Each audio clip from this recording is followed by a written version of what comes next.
பாதி.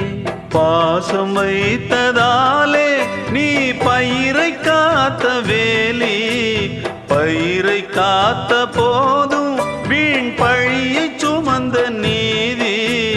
சாமி வந்து கேட்டிடுமா, வீண் பழியை தீர்த்திடுமா?